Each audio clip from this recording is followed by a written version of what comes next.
Que a paz e a graça do nosso Senhor e Salvador Jesus Cristo continue reinando em nossas vidas. Vamos estar dando continuidade, irmãos, no dia de hoje, no estudo das doutrinas bíblicas, irmãos. E a doutrina bíblica que vamos estudar hoje é sobre a palavra de Deus. O que é a palavra de Deus, a sua origem, o que podemos considerar como palavra, a escritura de Deus. Nosso texto base se encontra lá na segunda carta de Paulo a Timóteo, capítulo 3, versículos 16 e 17, que fala assim: toda a escritura é inspirada por Deus e útil para o ensino, para a repreensão, para a correção, para a educação na justiça, a fim de que o homem de Deus seja perfeito e perfeitamente habilitado para toda boa obra. Logo no texto, irmão de Timóteo, nós já vimos qual é a intenção de Deus com a sua revelação, com a revelação da sua palavra. Ele fala que o fim da Escritura é que o homem de Deus seja perfeito e perfeitamente habilitado para a obra, para toda boa obra. Ela tem a função de aperfeiçoar os servos do Senhor, para que nos tornemos melhores e melhores obreiros do Senhor. Isso porque, irmãos, tanto para a salvação, quanto no processo de santificação, a palavra de Deus é agente por excelência. Pois tanto tudo que Deus quer que o ser humano conheça da sua revelação, está registrado nas Sagradas Escrituras, isto é, na Bíblia Sagrada. Ao estudarmos a Bíblia, tomamos conhecimento da revelação de Deus pela própria palavra de Deus. É isso que Pedro fala lá na sua primeira carta, 1 de Pedro, capítulo 1, versículo 24 e 25. Porque toda a carne é como erva, e toda a glória do homem como a flor da erva. Secou-se a erva e caiu a sua flor. Mas a palavra do Senhor permanece para sempre. E é esta a palavra que entre vós foi evangelizada. Pedro aqui, irmãos, ele fala exatamente da limitação humana, da finitude humana. Ele fala que toda a carne é como a erva, e toda a glória do homem como a flor da erva. Passageira, irmãos. Tudo nosso é passageiro. Mas aquilo que vem da boca do Senhor, a palavra do Senhor, ela é permanente e ela é eterna. Porque vem do Senhor. Na narrativa bíblica, irmãos, a palavra de Deus é chamada de diversas formas. Ela é chamada de livro da lei, de lei do Senhor, o rolo, Sagradas Escrituras, Evangelho, a palavra de Cristo, verdade, ou também palavra da verdade, palavra de Deus e palavra da vida. Eu não vou me ater em ler cada versículo desse, cada passagem desse. Mas o irmão pode até dar uma pausa aí na lição e conferir cada um desses versículos que está lá. Pode estar com alguma diferença de versão da Bíblia, mas vai estar exatamente isso. A minha intenção, irmãos, é que o irmão entenda que, mesmo estando com nomes diferentes, quando o narrador bíblico fala, ele está falando exatamente da palavra de Deus. Mesmo chamando de livro do Senhor, de livro da lei, do rolo sagrado, das Sagradas Escrituras, o que ele quer te direcionar é a palavra de Deus, a revelação escrita de Deus para o homem.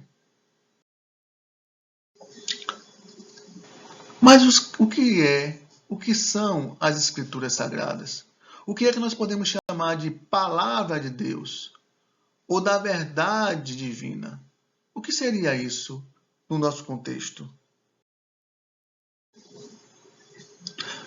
Paulo, ainda escrevendo a Timóteo, ele fala que toda a Escritura é inspirada por Deus e útil para o ensino, para a repreensão, para a correção, para a educação na justiça, a fim de que o homem de Deus seja perfeito e perfeitamente habilitado para toda boa obra.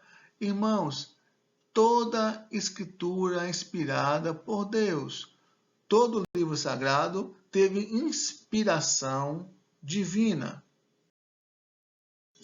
Quando Paulo fala toda a escritura, ele se refere ao Pentateuco, os 5 livros de Moisés, os 5 primeiros livros da Bíblia: Gênesis, Êxodo, Deuteronômio, Números e Levítico. Não nessa ordem, irmãos, mas são os 5.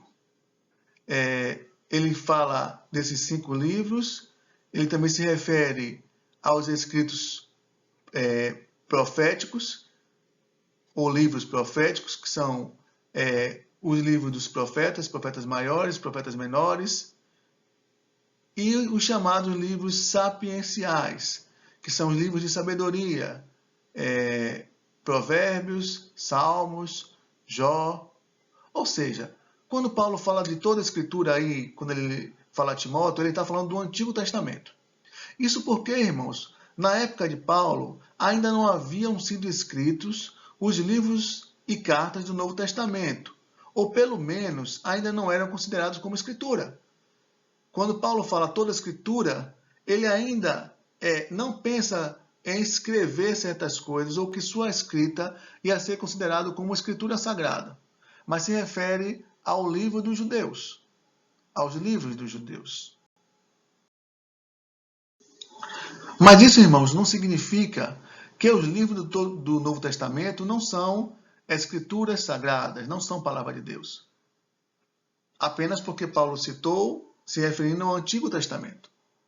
Mas Deus, irmãos, mesmo depois de já fechado o Antigo Testamento, Deus usou homens e mulheres santos no Antigo Testamento, e depois ele usa o seu próprio Filho Jesus Cristo para trazer as boas novas que foram registradas através dos evangelhos, e depois o Espírito Santo continuou a inspirar os apóstolos para escreverem as cartas pastorais, as cartas gerais, o livro de Atos, o livro das revelações, que é o Apocalipse. Todos eles foram revelados por inspiração divina. O autor aos Hebreus fala sobre isso. Hebreus 1, do 1 ao 2.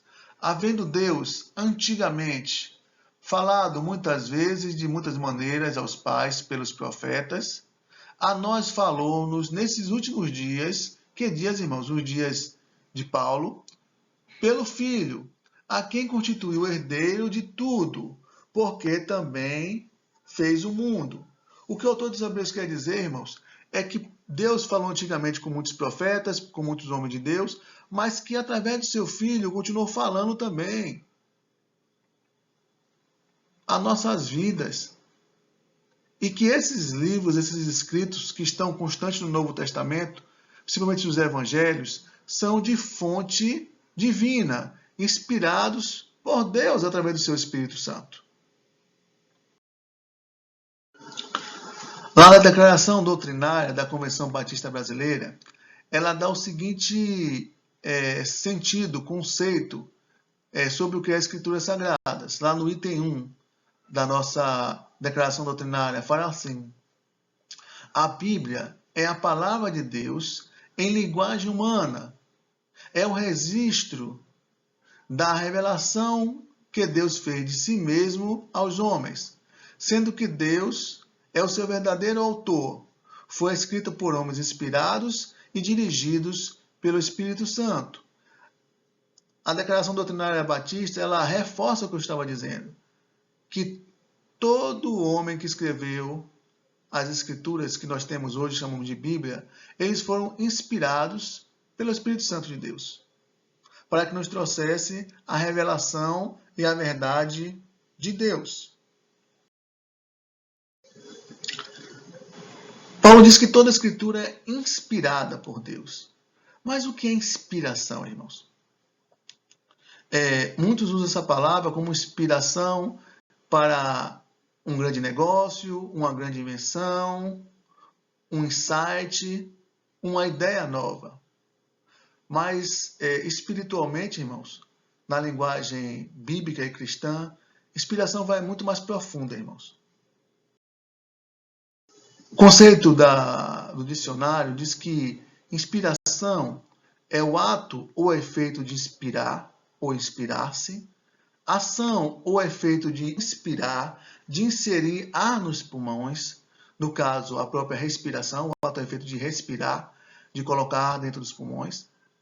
É conselho, é sugestão, é influência, é infusão da vontade divina na consciência humana, é também iluminação espiritual. E é nesses dois conselhos últimos que nós vamos nos ater. O de infusão da vontade divina na consciência humana e também iluminação espiritual. Mas para entendermos esses conceitos, nós vamos entender sua fonte e sua ação. E a fonte e a ação da inspiração é usada por duas palavras na narrativa bíblica. Duas palavras são usadas para, ou melhor, são traduzidas como inspiração divina, sobre o sopro divino. Antes disso, irmãos, tem um versículo de 2 Pedro, capítulo 1, que fala assim: sabendo primeiramente isto, que nenhuma profecia da Escritura provém de particular elucidação, porque nunca, jamais, qualquer profecia foi dada por vontade humana. Entretanto, homens santos falaram da parte de Deus, movidos pelo Espírito Santo. Aí vem as palavras que eu falei antes. É preciso que nós entendamos que Espírito Santo é esse. De onde vem a palavra Espírito que se encontra na narrativa bíblica? Duas palavras são traduzidas por Espírito. A primeira, irmãos, é ruach, que significa sopro, vento. Lá em Gênesis é usada essa palavra. Gênesis 2:7. Então formou o Senhor Deus ao homem do pó da terra e lhe soprou nas narinas o fôlego de vida. E o homem passou a ser alma vivente. Esse sopro, irmãos, que Gênesis cita, é o ruach, o sopro, o vento de Deus. Tanto é que até hoje, desde o Antigo Testamento até hoje, se fala do sopro de vida, que quando o homem falece, ele volta a Deus, ele esvai o sopro, o último sopro, o último fôlego, a última respirada que volta a Deus. Então, para o Antigo Testamento, o Espírito de Deus era o sopro que dá vida ao homem, que dá vida às coisas e que sopra também ao ouvido dos homens santos a sua vontade, como um sussurro, como um vento. No Novo Testamento, usa-se o grego pneuma, que também significa vento, mas traz uma relação mais com soprar e respirar. Daí vem a palavra pneu, que é cheio de ar, de sopro, pneumonia, pneumatologia.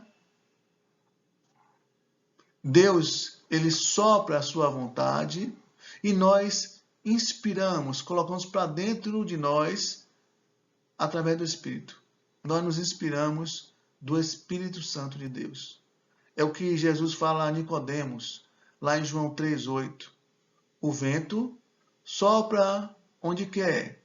Ouves a sua voz, mas não sabes de onde vem, nem para onde vai. Assim é todo aquele que é nascido do Espírito. João, quando ele escreve, ele usa o verbo duas vezes, mas traduzidos de forma diferente. Ele usa o primeiro como sujeito, o vento, pneuma,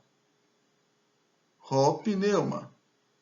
E lá, no finalzinho que ele fala do Espírito, ele fala pneumatos.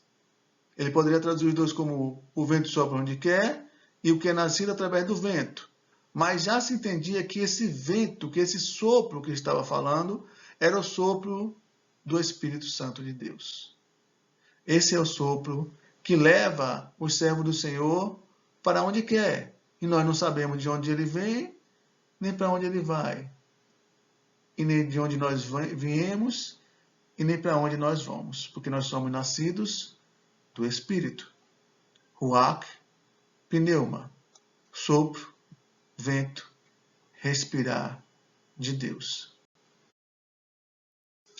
Assim, irmãos, a palavra de Deus é soprada aos ouvidos, ao coração de pessoas escolhidas por Ele para serem seus mensageiros. Ou então, irmãos, Ele sopra também aos ouvidos de nós que queremos ouvir a sua mensagem. Moisés, Samuel, os profetas, os apóstolos, todos eles foram inspirados, eles foram soprados pela verdade divina que falou com eles. 1 Samuel 3, 10 e 11. Então veio o Senhor e ali esteve, e chamou como das outras vezes: Samuel, Samuel. E este respondeu: Fala, porque o teu servo ouve. E disse o Senhor a Samuel: Eis que eu vou fazer uma coisa em Israel, a qual todo que a ouvir lhe tinirão ambos os ouvidos. Irmãos, na época de Samuel, o profeta Eli já não escutava mais o sopro de Deus. Tanto é que o Senhor chamou a Samuel e Eli não ouviu, porque o sopro de Deus é uma coisa fina. E só aqueles que estão afinados com o Senhor conseguem ouvir. Tinha um diácono chamado Vitor, de uma igreja que eu participei, que ele dizia assim: o Espírito de Deus tem uma sintonia fina, como um rádio, e é preciso você estar sintonizado nele, porque senão você só ouve o barulho e a estática. Para ouvir, é preciso estar sintonizado com o sopro, com o soprar de Deus. Isso é inspiração. As Escrituras também, irmãos, são verdadeiras. Sem medo de errar, podemos confiar na veracidade e na finalidade das Escrituras, da Bíblia. Elas revelam a sua vontade, a vontade de Deus e a sua verdade. Lá se contém a vontade de Deus e a verdade de Deus. Por isso que nós devemos buscar a Escritura Sagrada. O homem pode falhar, irmãos, mas Deus, ele nunca falha. Sua palavra é a segurança que cada crente tem. Nós precisamos nos firmar na palavra, porque ela é que nos coloca firmeza espiritual. Jesus, na sua oração, ele fala lá em João 17:17, santifica-os na verdade, a tua palavra é a verdade. A palavra não tem falha e não tem erro, irmãos. Quem tem erro são aqueles que é narrado a verdade. Algumas pessoas falam, não, a Bíblia, a palavra de Deus, relata tantas falhas de homens, tantas falhas de líderes, tantas falhas de sacerdotes, de religiosos.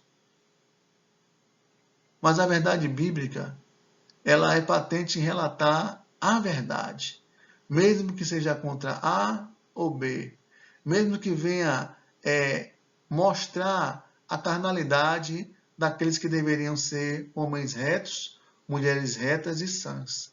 Por isso ela é verdadeira, porque ela não esconde a verdade através das meias verdades ou através de mentiras. E por causa disso, irmãos, ela faz distinção entre as coisas. Distinguir é diferenciar, é separar, é discriminar, é ver claramente. Distinção, irmãos, não é acepção, porque a acepção está muito ligada a preconceito, racismo. Mas distinção, irmãos, é a constatação de diferenças espirituais, morais e ética. A Bíblia faz distinção dessas coisas. Ela mostra o que é certo e o que é errado. A Bíblia faz distinção entre o bem e o mal, o certo e o errado, o justo e o pecador, os filhos de Deus e os filhos do diabo, o salvo e o perdido. ela é bem clara, irmãos. Ela não deixa meias palavras. Hoje vivemos tempos de meias verdades e da sua verdade e da minha verdade. A minha verdade pode não ser a sua pode não ser a minha. Só que a palavra de Deus, ela faz distinção. E ela é a verdade nua e crua, sem maquiagem. Quando nós abrimos a palavra de Deus, nós conseguimos discernir nitidamente o que é bom e o que é mal. Porque para Deus não existe meio termo. Bom e mal. O certo sempre será certo e o errado sempre será errado. O Salmo 1, irmãos, ele é um exemplo clássico dessa diferenciação. Ela faz distinção entre o justo e o ímpio. O Salmo 1, versículo 4, 6 fala assim: não são assim os ímpios, mas são como a moinha que o vento espalha. Pelo que o ímpio não subsistirão no juízo, nem os pecadores na congregação dos justos. Porque o Senhor conhece os caminhos dos justos, mas o caminho dos ímpios perecerá. É bem, irmãos, o Salmo 1, a distinção que ele faz, que a pessoa que é justa, o Senhor conhece os caminhos, mas que o ímpio ele vai cair vai acabar perecendo, sendo destruído. E não há como esconder isso. Hoje não se prega mais que o pecador vai para o inferno. Hoje não se fala mais que o ímpio será castigado. Passamos maionese para dar um gosto diferente. Botamos ketchup na pizza espiritual para não sentirmos o gosto. Mas Deus, ele sabe o que é pão, o que é queijo, o que é são e o que é ímpio. E não há maquiagem nenhuma que tire isso da Bíblia. Porque a palavra de Deus ela faz distinção e separação entre todas as coisas. Porque quando o Senhor Jesus voltar, ele vai separar os bodes das ovelhas. Ele vai fazer distinção, separação. E as ovelhas serão colocadas no aprisco do Senhor e os bodes serão queimados. Assim também quando ele fala a distinção do joio e do trigo. O joio será colocado no celeiro, ou melhor, o trigo será colocado no celeiro e o joio será queimado.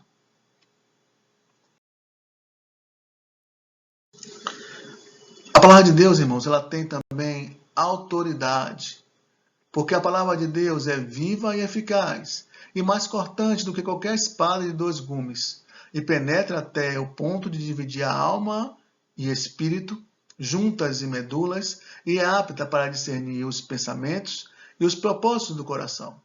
E não há criatura que não seja manifesta na sua presença. Pelo contrário, todas as coisas estão descobertas e patentes aos olhos daquele a quem temos de prestar contas. A autoridade divina, irmão, sobre as Escrituras Sagradas, é a autoridade de saber o que é certo, o que é errado, e distinguir todas as coisas. E distinguir os pensamentos bons e os maus, e o coração do homem. Jesus, irmãos, quando ele foi levado para ser tentado no deserto, ele usou a autoridade da palavra de Deus. Ele usou a autoridade bíblica das Escrituras. Mateus 4, a partir do versículo 1 até o 4. A seguir foi Jesus levado pelo Espírito ao deserto para ser tentado pelo diabo. E depois de jejuar 40 dias e 40 noites, teve fome. Então o tentador, aproximando-se, lhe disse: se és filho de Deus, manda que estas pedras se transformem em pães. Jesus, porém, lhe respondeu: está escrito, não só de pão viverá o homem, mas de toda palavra que procede da boca de Deus. Jesus usa a autoridade das Escrituras, a autoridade da palavra de Deus, a autoridade bíblica para refrear a tentação do diabo, irmãos. E não só nessa primeira vez, mas nas outras 2 seguintes, também ele usa a autoridade da palavra para refrear a ação, a tentação maligna. Quando Jesus é levado ao inferno, ou melhor, ao deserto, para ser tentado, o diabo ele usa a palavra de Deus como instrumento de suas artimanhas para tentar levar o Cristo a pecar. Mas a própria palavra usada pelo diabo foi usada por Jesus para defender-se. A palavra tem autoridade para quem a conhece, irmãos. O diabo achou que tinha autoridade sobre a palavra e a usou contra o Senhor Jesus. Assim também hoje ele usa contra nós. Muitos pregadores, muitas pessoas que usam da palavra, da Bíblia, para confundir, para levar o homem para a perdição. Mas aquele que é firme e conhece, procura esmiuçar a palavra de Deus, consegue se defender. Não é à toa que Paulo diz que os bereanos foram mais nobres do que os de Tessalônica. Porque em Tessalônica ele pregou a palavra e os tessalonicenses aceitaram com avidez, sem questionar nada. Mas ao chegar a Bereia, os bereanos falou não. Deixe-nos consultar antes as palavras, as escrituras, para ver o que você fala, se o que você fala é verdade ou não. Isso que é ter autoridade, irmãos. É consultar a palavra em todas as circunstâncias. Abrindo aspas, irmãos, nós temos visto muitas pessoas falando sobre a pandemia, sobre a morte de muitas pessoas, sobre essa praga, e usando a palavra de Deus para embasar isso. E falando, irmãos, coisas fora do contexto bíblico. Falando profecias que foi feita contra Israel, contra os reinos que lutavam contra Israel, que não é uma profecia para toda a humanidade, e dizendo que isso é bíblico, irmãos. Misericórdia. Nós precisamos ir lá ver o contexto que se encontra, para quem se foi aquela profecia, se a profecia já foi realizada, para depois tomar alguma coisa para os nossos dias. Precisamos vigiar biblicamente, irmãos. Para concluir, irmãos, Tiago fala o seguinte para nós, Tiago 1, 22 a 25. Tornai-vos, pois praticantes da palavra e não somente ouvintes, enganando-vos a vós mesmos. Porque se alguém é ouvinte da palavra e não é praticante, assemelha-se ao homem que contempla no espelho o seu rosto natural, pois assim mesmo se contempla e se retira, e para logo se esquece de como era a sua aparência. Mas aqueles que consideram atentamente na lei perfeita, lei da liberdade, e nela persevera, não sendo ouvinte negligente, mas operoso praticante, esse será bem-aventurado no que realizar. Tiago fala, irmãos, que nós precisamos ser operantes praticantes e não negligentes, para nós sermos bem-aventurados nas nossas realizações, irmãos. Irmãos, eu poderia falar muitas outras coisas sobre a palavra de Deus. No seminário teológico, nós temos um semestre de introdução bíblica, a origem dos pergaminhos, as línguas originais, para quem foi escrito, onde se acharam os pergaminhos do Mar Morto, e por aí vai. Mas como nós só temos meia hora para nós expormos a escola bíblica, nós vamos ficar por aqui. Se os irmãos pesquisarem nos versículos que foram ditos, os irmãos vão se alimentar muito grandemente dessa lição. Precisamos, irmãos, amar a palavra de Deus. Amemos a palavra de Deus a cada dia. E busquemos nela a nossa força, porque ela é inspirada por Deus. Nós batistas acreditamos que a palavra de Deus é a nossa regra de fé e prática. Regra de fé, porque ela aumenta a nossa crença em Deus. E também de prática, porque devemos andar nela, para que andemos como o Senhor Jesus também andou. Que o Senhor nos abençoe. Vamos orar? Senhor Deus, amado Pai, agradecemos a Ti por mais oportunidade de estarmos partilhando da Tua palavra, Senhor. Que nós tenhamos aproveitado, Senhor, esse pequeno tempo para nos alimentar, Senhor. E entender que Tua palavra é viva e eficaz e que serve para nossas vidas a cada dia. Abençoa a Tua igreja, Senhor, nesses tempos de isolamento social, de angústia, e faz-nos cada vez mais buscar em Tua palavra nosso consolo, nosso fortalecimento, nossa fé. Nos abençoa, ser com a palavra que vem em seguida o culto, em nome do Senhor Jesus. Amém e glórias a Deus.